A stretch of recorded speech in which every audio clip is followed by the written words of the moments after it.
kobongisa mboka eponi motu te moto nyonso na mosala tolukaki lipanda tobongisa mpe yango.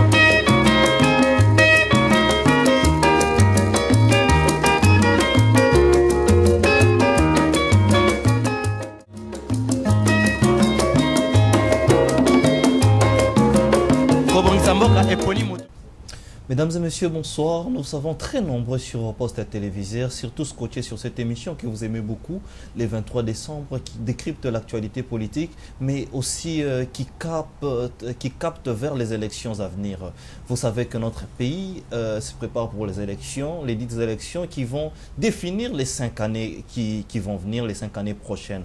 Alors pour ce soir, alors que vous aviez plusieurs questions pour poser à un opposant, à quelqu'un de taille, nous avions encore reçu pour vous une fois de plus Monsieur Alexis Moutanda, qui est l'honorable Alexis Moutanda, que nous disons bonsoir. Oui, bonsoir. Alors, nous voulons savoir plus parce qu'aujourd'hui, Alexis Moutanda, il y a beaucoup de gens qui se préparent pour les élections, mais nous voyons plus sur votre association, Adam, les amis d'Alexis Moutanda. Est-ce que c'est un parti politique en préparatoire ou en gestation? Ou c'est juste une association? Parlez-nous en plus. Bon, je crois qu'il n'y a pas de confusion possible. Une association, c'est une association. Un parti politique, c'est un parti politique. Vous savez vous-même que dans notre pays, il y a, disons, 2 camps. Il y a le camp de l'opposition, il y a le camp de la majorité présidentielle, des gens qu'on appelle évidemment des gens du pouvoir. Alors généralement, les politiciens se rangent toujours dans l'un ou l'autre, parce que pour retrouver réellement ceux qui sont au centre, ce n'est pas toujours très simple. Ouais. Alors, lorsqu'on parle d'une association, surtout une association qui regroupe des Congolais, c'est qu'on a un intérêt, si vous voulez, à gagner avec tous les Congolais, voilà, sans aucune coloration. Oui. Nous sommes partis évidemment, disons, de notre hymne national, qui parle de debout congolais. Lorsqu'on parle de debout congolais, on ne dit pas debout catholique ou debout protestant ou debout opposant ou debout kassaïen ou debout kivussien. On parle des Congolais. Donc ça veut dire que quand il y a un problème qui se pose au pays, on s'adresse aux Congolais. Et c'est pour cette raison que nous avons choisi évidemment cette association, parce que nous voulons nous adresser aux Congolais de tous les âges, aux Congolais de toutes les provinces, aux Congolais de toutes les confessions religieuses, les Congolais de toutes les tendances politiques. Parce que le problème qui se pose dans notre pays aujourd'hui est réellement très sérieux. Ouais. C'est un problème très sérieux. Il y en a qui vont vous dire que la crise que nous connaissons actuellement, c'est à cause de nos richesses. Ouais. Ce qui est tout à fait vrai. D'ailleurs, vous voyez combien, disons, des prédateurs internationaux ou même des prédateurs nationaux qui se jettent sur nos richesses, disons, du sous-sol. Ouais. Allez au Katanga, vous verrez combien de sociétés minières se partagent des portions de terre pour exploiter au maximum ce qu'ils peuvent trouver comme cuivre, ce qu'ils peuvent trouver comme cobalt, ce qu'ils peuvent trouver comme uranium, etc. Et puis quand vous êtes dans l'est du pays, vous verrez le coltan traverser la frontière pour aller ailleurs. Et l'association défend attendez, tout ça. S'il vous plaît. Alors, je suis en train d'abord de vous dire qu'une des infortunes qui nous rendent malheureux, ou plutôt qui causent nos malheurs, c'est d'abord nos richesses. Parce que nous avons un pays qui est extrêmement riche, et par conséquent, il y a beaucoup de personnes évidemment qui nous envient et qui veulent venir prendre ces richesses de leur manière. Ouais. Nous avons également un deuxième problème, c'est, disons, l'immensité de notre territoire. Okay. Tous les Congolais savent que ce pays mesure plus de 2 millions de kilomètres carrés, 2 300 000 kilomètres carrés. Et vous n'allez pas trouver dans le monde beaucoup de pays qui ont cette superficie-là. Alors, il y a également certains prédateurs internationaux ou même nationaux qui profitent évidemment de cette superficie immense pour pouvoir nous voler 1 mètre carré par ici, 1 kilomètre carré par là. Et n'oubliez pas qu'il y a le phénomène de la balkanisation qui est un problème réel dont tout le monde parle à l'heure actuelle. Ouais. Mais nous savons également qu'une des trois causes que nous considérons comme étant, disons, une cause principale, c'est la fainéantise du peuple congolais lui-même. Donc le peuple congolais est un peuple fainéant. Fainéant en ce qui concerne, disons, la défense, si vous voulez, de son patrimoine. Quand il s'agit de défendre son patrimoine national, que ce soit les ressources naturelles, que ce soit son territoire, eh bien, le peuple congolais est indifférent. On dirait même qu'il y en a beaucoup qui n'y attachent aucune importance. Et pourtant, ce sont des problèmes réels qui risquent évidemment de nous amener à la, comment je dirais, à la disparition. Parce qu'avec la mondialisation aujourd'hui, eh bien, c'est tous les pays qui se mélangent avec tout le monde, etc. Et si nous ne faisons pas attention, eh bien, dans quelques années, nous risquons de perdre non seulement notre pays, mais même perdre notre identité. Mais est-ce que c'est un problème de peuple ou un problème de dirigeants? Ou un problème des gens qui nous ont dirigés ou qui ont dirigé ces pays? Les dirigeants font partie de ce peuple, parce que vous savez, qu'est-ce que vous appelez Congolais? Même ceux qui nous dirigent, ils se disent Congolais. Donc parlons d'abord, évidemment, des Congolais, qu'ils soient du côté des dirigeants ou du côté, évidemment, de ceux qui sont dirigés. Alors, dans ceux qui nous dirigent, vous savez, je vais vous donner un petit exemple très simple. Ouais. Vous avez le lac Albert, le lac Édouard plutôt, qui se trouve à la frontière entre la RDC et l'Ouganda. Ouais. Eh bien, dans ce lac, vous avez, disons, des milliards de barils de pétrole, des gisements de pétrole dans ce lac. Ouais. Alors, à l'heure actuelle, vous avez l'Ouganda qui est très actif dans l'exploitation de ce pétrole. Ils sont même allés très loin. Ils sont en train de construire un pipeline qui va tirer ce pétrole, évidemment, vers... Mais à l'heure actuelle, vous trouverez, disons, sur le lac, il y a des pêcheurs, des riverains, des Congolais qui sont, disons, qui habitent, disons, sur ce lac et qui vivent de la pêche sur ce lac. Qui sont distraits. Non, qui ne sont pas distraits, mais qui ont des problèmes avec le gouvernement ougandais, parce qu'ils sont en train de faire la pêche. À un moment donné, par mégarde, ils traversent, ils vont faire la pêche, disons, de l'autre côté, c'est-à-dire dans la zone ougandaise. Et il y a plus d'une centaine de Congolais qui sont à l'arrêt, et il y en a qui ont été condamnés à 2-3 ans de prison. Et on parle maintenant d'une cinquantaine qui est sous le jugement ougandais parce qu'ils sont allés faire la pêche au-delà de la frontière, etc. Ouais. Donc c'est pour vous dire, et puis, puisque nous parlons de nos dirigeants, qu'est-ce que les dirigeants font pour porter secours à ces pauvres pêcheurs qui, eux, n'ont pas de boussole, ils n'ont pas c'est pas moi, des appareils pour savoir à partir de quel moment ils sont sur le territoire congolais, parce que quand est-ce qu'ils ont traversé la frontière, ça peut être par mégarde, mais la police ougandaise, qui est très vigilante, a mis tout simplement la main sur ces gens, et ils sont en train, il y en a qui propissent des gens en prison, et d'autres qui sont en train de passer en justice. Et le gouvernement congolais, qu'est-ce qu'il fait? Eh bien, il n'y a absolument aucune réaction, ni du côté des Affaires étrangères, ni du côté du ministère de la Justice, ni du côté du ministère de l'Intérieur. Donc ces gens sont abandonnés pratiquement à eux-mêmes. Donc c'est pour vous dire que à partir d'un certain moment, nous voulons que, puisque les dirigeants depuis plusieurs années sont devenus incapables, si vous voulez, de résoudre les problèmes du pays, que le peuple congolais lui-même se prenne en charge. En mettant une association en place pour les aider des Congolais.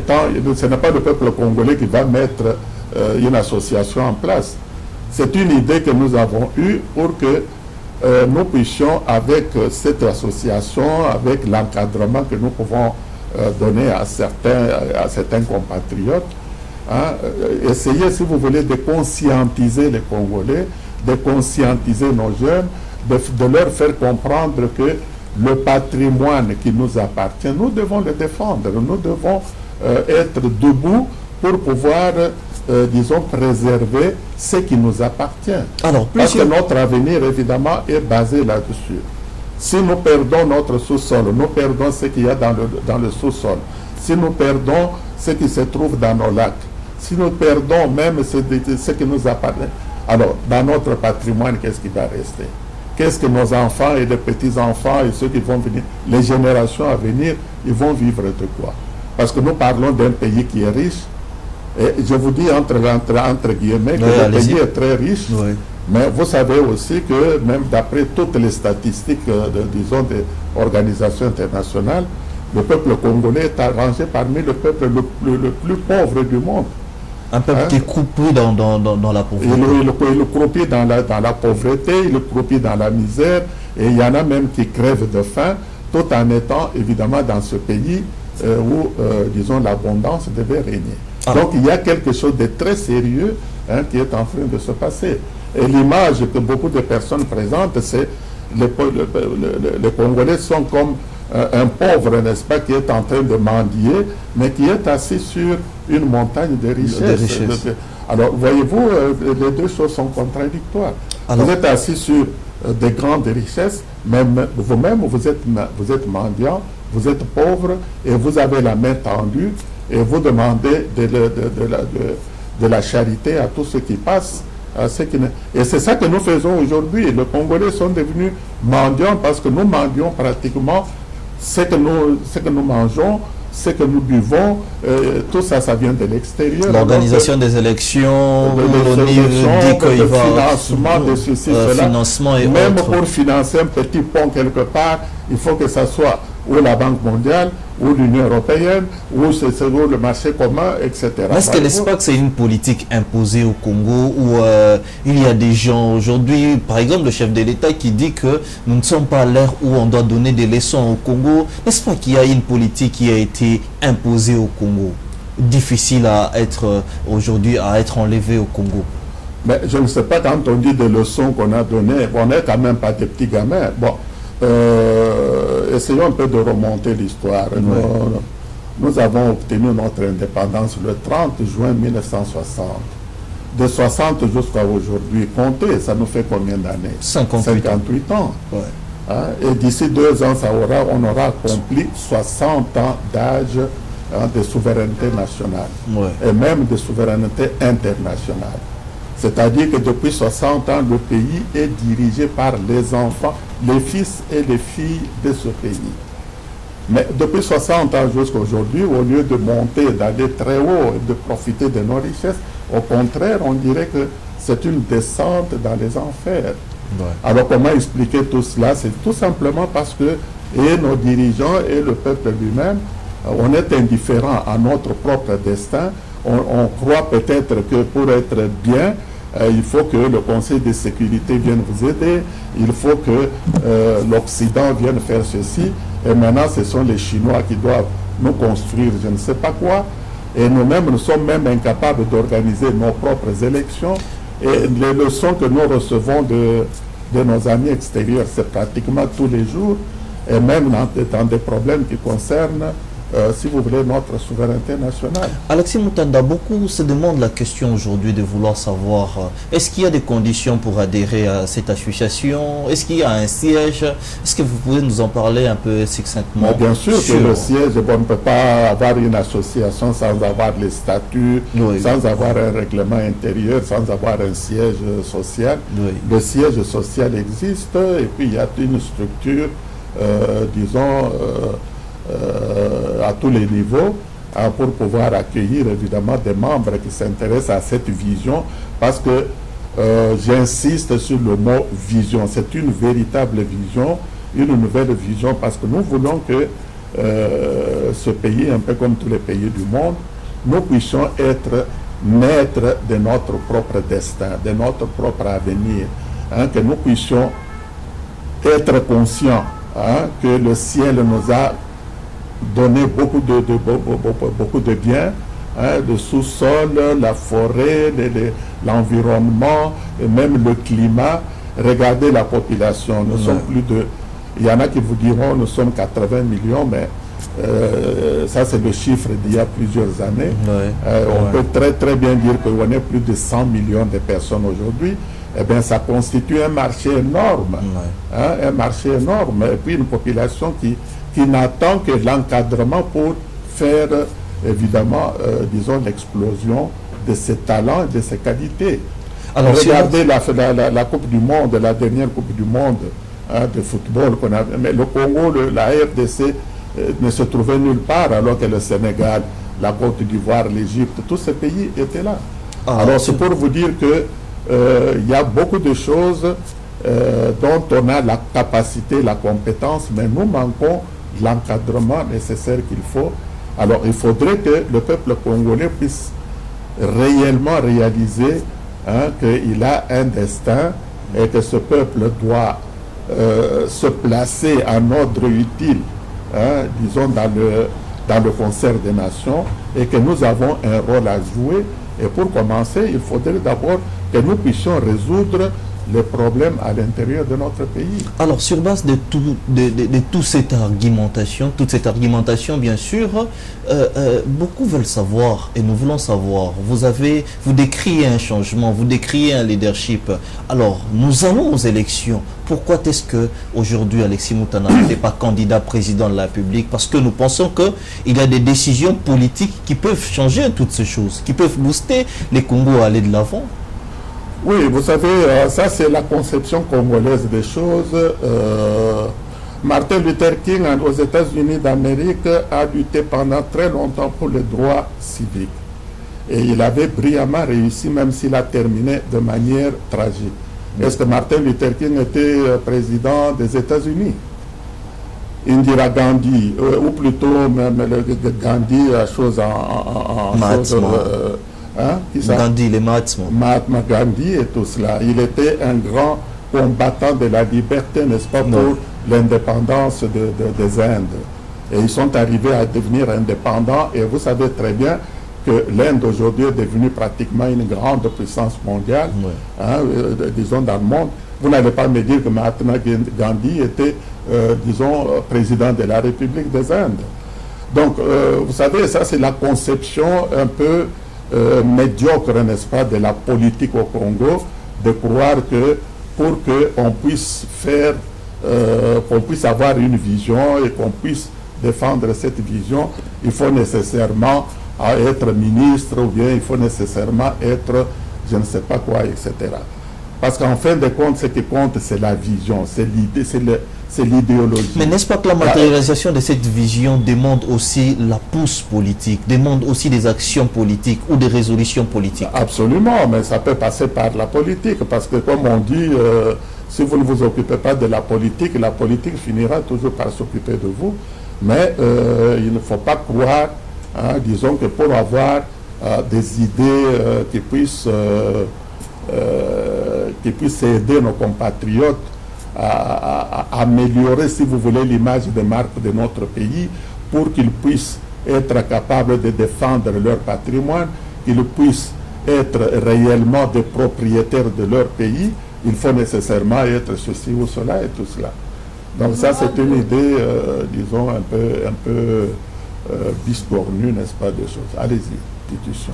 Alors, puisque nous parlons élection, honorable Alexis Moutanda, aujourd'hui, nous voulons savoir, est-ce que vous pensez à l'impartialité ou à la neutralité de la CENI? Mais la CENI a toujours été ce qu'elle est. En 2006, il y avait la CI, et puis maintenant, en 2011, il y a eu la CENI. Aujourd'hui, c'est toujours la CENI.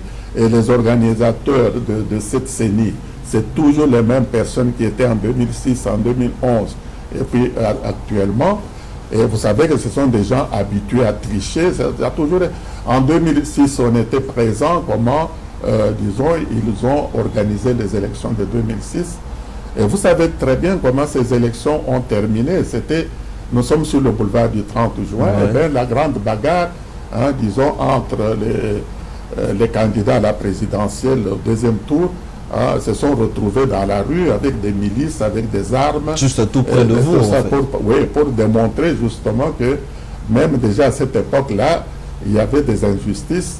On est allé à la Cour suprême. Vous vous rappelez comment le peuple avait réagi violemment. Ils sont allés même détruire, disons, les choses, les installations de la Cour suprême de justice à l'époque.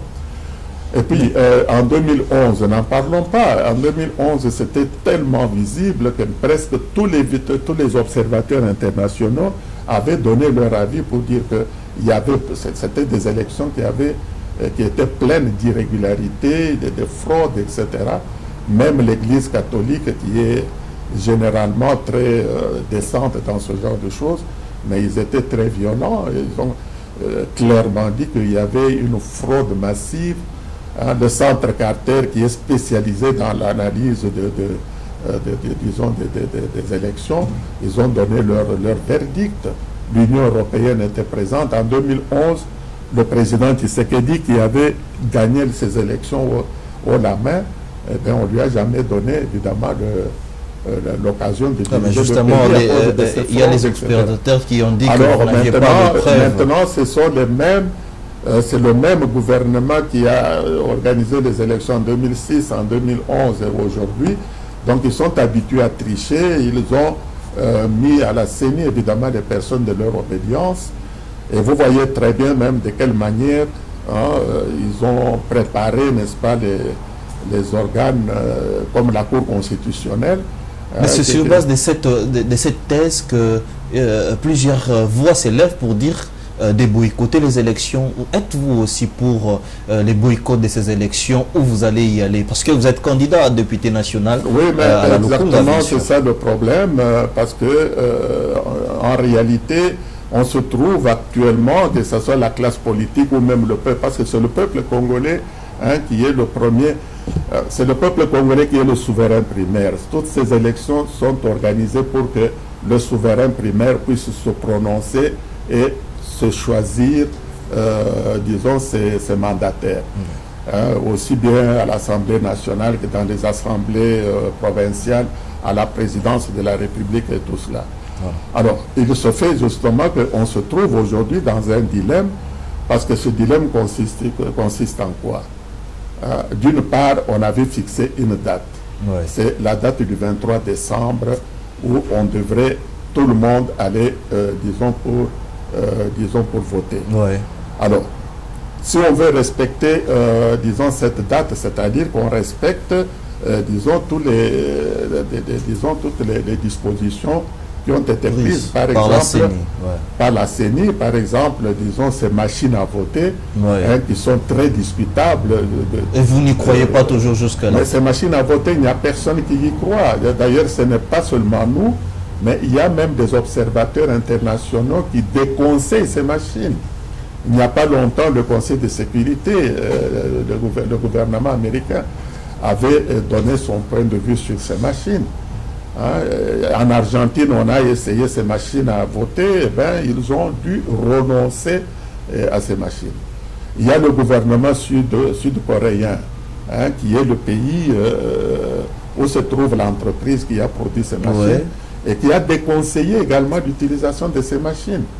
Donc c'est pour vous dire qu'il y a quand même des personnes qui ont examiné ces machines en détail et ils savent qu'avec ces machines, ça va être encore, si vous voulez, une fraude massive organisée de manière tout à fait scientifique. Alors, Nanga dit que si de l'autre côté, vous avez évidemment ce fichier électoral qui est tout à fait corrompu. Vous savez que 10 millions d'électeurs, c'est quand même un grand nombre d'électeurs. Et lorsqu'on a 10 millions d'électeurs qui ne sont pas identifiés ou identifiables, eh bien, c'est les organisateurs de ces élections qui savent ce qu'ils vont faire avec ces 10 millions de personnes. Donc, encore une fois, un élément qui est capital. Alors, Nanga dit que si vous ne voulez pas de cette machine à voter, il faudrait reporter les élections. Mais c'est ça que je vous dis, le dilemme dans lequel on se trouve, c'est bien ça. Le 23 décembre est déjà fixé comme étant la date, disons, des élections. Et alors, si vous acceptez la date, c'est-à-dire que vous acceptez également, disons, les éléments qui sont mis à votre disposition, c'est-à-dire les machines à voter, le fichier électoral, la Cour constitutionnelle et tout cela. Eh bien, si vous voulez maintenant porter des choses, des changements à cette date, vous êtes obligé évidemment de prolonger le délai de telle manière que le glissement, c'est-à-dire le mandat de M. Kabila, sera encore une fois, n'est-ce pas, prolongé de plusieurs mois. Donc ça veut dire qu'ils ont mis tout le monde, la classe politique, le peuple congolais et même la communauté internationale, on a mis tout le monde évidemment dans ce dilemme, qui est un dilemme évidemment. Mais il y a une troisième voix qui s'élève, qui se dit que nous voulons un troisième dialogue, mais ces dialogues sans Kabila. Vous y croyez aussi au troisième dialogue pour aller aux élections, bien sûr, crédibles et apaisées? Oui, mais demandez à ces gens qui demandent le dialogue, d'abord, qui va prendre l'initiative de ce dialogue, qui va présider le dialogue, et comment on va y arriver en respectant la Constitution. Donc, il y a quand même, disons, tout ce contour. Parce que parler d'un dialogue, c'est très bien. Parce que n'importe qui peut toujours lancer une idée. Mais l'idée est lancée, elle n'est pas très mauvaise. Mais encore faut-il maintenant qu'on sache légalement qui va convoquer ce dialogue, de quelle manière on va le faire, il sera présidé par qui et qui va participer à ce dialogue et comment la loi fondamentale du pays, c'est-à-dire la Constitution, sera respectée. Tout cela, c'est autant d'éléments, n'est-ce pas, qu'il faut définir avec précision, parce que lancer l'idée, on peut toujours lancer l'idée. Est-ce que ces deux dialogues, selon vous, ces deux dialogues ont abouti à quelque chose de consistant pour le pays? Mais les dialogues au Congo, les dialogues, on en a eu combien depuis 1960 jusqu'à aujourd'hui? Je parlais du dialogue de l'Union africaine. Il y a eu la table ronde de Bruxelles qui a donné ce qu'elle a donné. La conférence nationale, vous le savez vous-même ce qu'elle a donné. Ensuite, on est allé en Afrique du Sud en 2003-2004, disons pour le dialogue intercongolais. Vous savez ce que ça a donné. Ça nous a donné un président plus 4 vice-présidents. Et vous savez de quelle manière ça s'est terminé. Et puis ensuite, lorsque ces messieurs qui sont au pouvoir voulaient, disons, garantir leur glissement, eh ben, ils ont vu le dialogue avec l'unité africaine. Et puisque tout le monde avait contesté ce dialogue, on s'est rabattu sur les pauvres évêques qui étaient pleins de beaucoup de volonté, de bonne volonté. Et vous savez de quelle manière également ce dialogue a été conclu, parce que les résolutions sont là. Tout le monde était signataire, mais il n'y a pratiquement personne qui respecte la signature. Vous êtes des leaders. Donc, encore un autre dialogue, c'est très bien, c'est encore une autre voie, n'est-ce pas, pour sortir peut-être de la merde, mais encore faut-il que ce dialogue qui va venir puisse, disons, prendre des leçons sur les dialogues précédents, afin d'éviter les erreurs qu'on a commises évidemment dans les autres dialogues. Mais le dialogue est toujours quelque chose de très positif quand on veut sortir d'une impasse. Vous êtes des leaders Tshisekedi. Aujourd'hui, vous avez lutté avec Etienne Tshisekedi qui n'est plus paix à son âme. Et aujourd'hui, la Constitution est respectée par le président Joseph Kabila qui avait promis de respecter cette Constitution en présentant un dauphin. Êtes-vous satisfait? En présentant un dauphin. Bon, vous savez, un président de la République, ça, les Congolais doivent quand même un peu savoir. Il y a des limites, n'est-ce pas, même dans les bêtises qu'on commet, il y a des limites. Parce que les Congolais, nous sommes arrivés évidemment à ce point où même les choses sacrées, on ne les respecte plus. Lorsque un président de la République, comme en 2011, Kabila était entre guillemets élu, mais il a prêté serment. Et dans la prestation de serment, qu'est-ce qu'il a dit? Il a dit qu'il respectait d'abord devant Dieu et devant le peuple, qu'il allait respecter la Constitution de la République. Si aujourd'hui il respecte cette Constitution-là de la République parce qu'il avait fait serment, qu'est-ce qu'il y a d'extraordinaire? Y a-t-il quelque chose d'extraordinaire là-dedans? Vous aviez dit qu'il va encore persécuter au pouvoir, qui veut rester au pouvoir, un chauffeur qui se trouve sur l'autoroute, s'il vous plaît. un chauffeur de taxi qui est sur l'autoroute et qui respecte le code de la route. Tout le monde devait l'applaudir parce qu'il a respecté le code le code de route, parce qu'il a respecté ça. Alors, soyons un peu les Congolais, s'il vous plaît, il ne faut pas qu'on sorte, n'est-ce pas, je sais qu'on est piqué par le moustique tous les jours et que nos cerveaux sont devenus un peu dans n'importe quel état, mais ça ne nous permet pas de donner des fleurs. La Constitution de la République dit clairement que un président de la République qui a accompli ses 2 mandats ne peut pas faire un mandat supplémentaire. Ça, c'est la Constitution. Alors, si Kabila respecte cette disposition, qu'est-ce qu'il y a d'extraordinaire? Puisqu'il a lui-même prêté serment de respecter cette Constitution. Maintenant, ça doit être une faveur, on doit applaudir parce que le président a choisi un dauphin. Mais plusieurs il s'agit en fait de quel dauphin, puisqu'on parle de dauphin. De quel dauphin? Emmanuel Shadari, vous n'êtes pas au courant? Bon, Shadari. Et on dit que c'est lui qui va gagner les élections. Lorsqu'on a un parti politique, lorsqu'on a un groupe de partis politiques, ou bien je ne sais pas comment vous appelez ça. Mais c'est comme n'importe quel parti politique, l'UDPS, que ce soit le MLC ou le PALU, mais on se choisit un candidat à la présidentielle. Ouais. Donc si cette plateforme dont vous parlez là-bas a choisi M.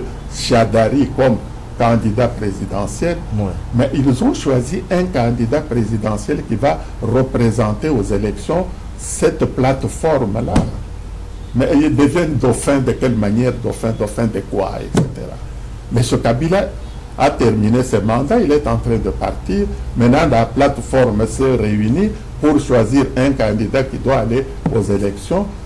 C'est comme le MLC qui a choisi Jean-Pierre Mbemba ou le PALU qui a choisi quelqu'un d'autre, ainsi de suite. Alors, s'il vous plaît, essayons un peu de revenir, n'est-ce pas?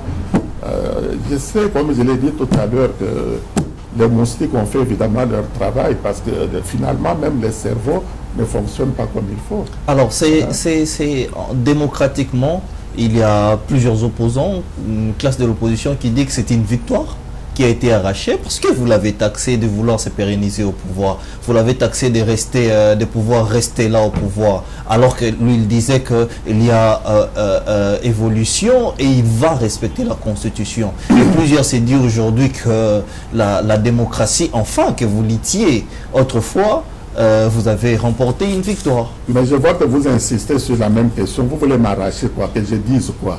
Que Kabila a fait quoi? Une grande faveur à la nation. Mais je vous dis, j'essaie de vous circonscrire le problème, mais vous revenez toujours à la même question. Je vous dis très bien qu'en 2011, quand il prêtait serment, il a dit qu'il allait respecter la Constitution. Oui. Et il faisait ce serment devant le peuple et devant même le bon Dieu. Quand on fait serment devant Dieu, ce n'est pas de la rigolade. Alors, si aujourd'hui il respecte cette disposition, qu'est-ce qu'on doit dire de plus? Qu'est-ce qu'il faut faire? Et puis, quelque part, je vous dis également qu'un président de la République, d'ailleurs, c'est une disposition de la Constitution, on dit qu'on ne peut pas toucher à cet article-là. L'article qui dispose qu'un président de la République ne peut pas faire au-delà de 2 mandats. C'est aussi une disposition constitutionnelle.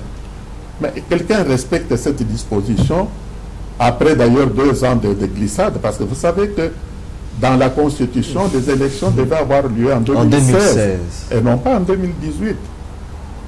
Donc on a fait des gymnastiques et tout ça pour gagner 2 ans supplémentaires afin de nous dire 2 ans après qu'on a respecté la Constitution. Mais s'il vous plaît, c'est pour cela que j'ai commencé en vous disant que dans l'association, nous voulons quand même que les Congolais, à un moment donné, prennent leurs responsabilités devant l'histoire pour construire leur pays. Parce qu'on est en train de se jouer de tout le monde de n'importe quelle manière et on est devenu un peu comme des jouets, etc. Je peux vous garantir qu'il y a beaucoup de pays où ce genre de choses, en dehors de la RDC, il n'y a pas beaucoup de pays dans lesquels, évidemment, ce genre de choses arrive. Après le 23 décembre, vous voyez une victoire de la population qui va s'exprimer, ou ça sera la continuation ou la continuité de ce système que vous décriez maintenant? Qu'est-ce que vous voyez après le 23 décembre? Mais c'est là justement notre souci principal, hein, puisqu'on a commencé avec l'association. Oui. Hein, c'est ça notre souci principal, parce que le peuple congolais, évidemment, doit se prendre en charge. Il doit s'auto-valoriser. Il doit comprendre son rôle historique à construire son destin. Il doit comprendre qu'il est le souverain primaire, ouais, et que c'est lui qui doit décider, c'est lui qui peut déplacer les meubles dans son salon comme bon lui semble. Et il doit jouer son rôle de souverain dans quel sens? Dans le sens que lorsqu'il faut choisir les mandataires, il est souverain, qui doit le faire souverainement.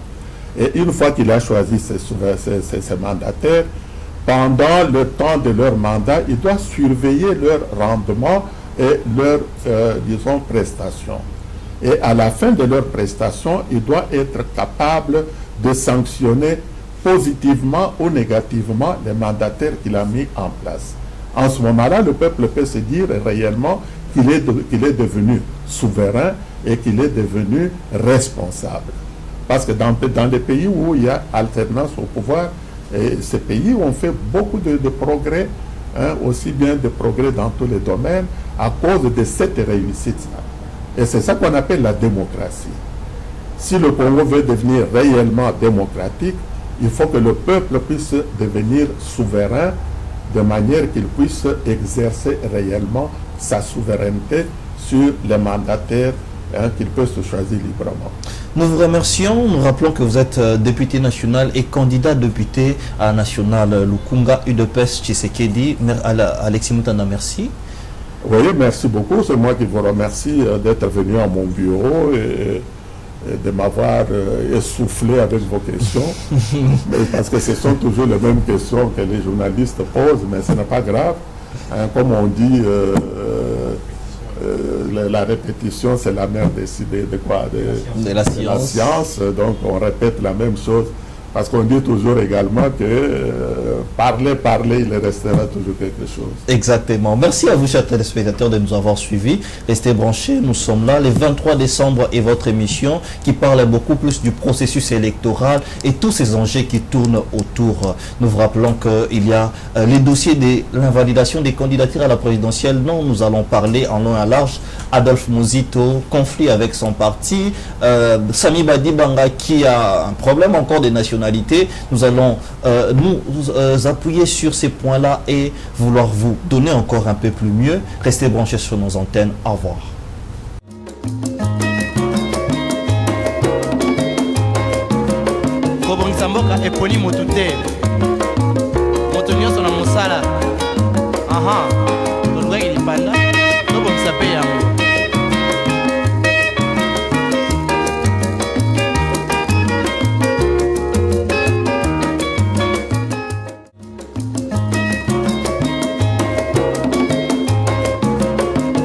Mboka eponi motutel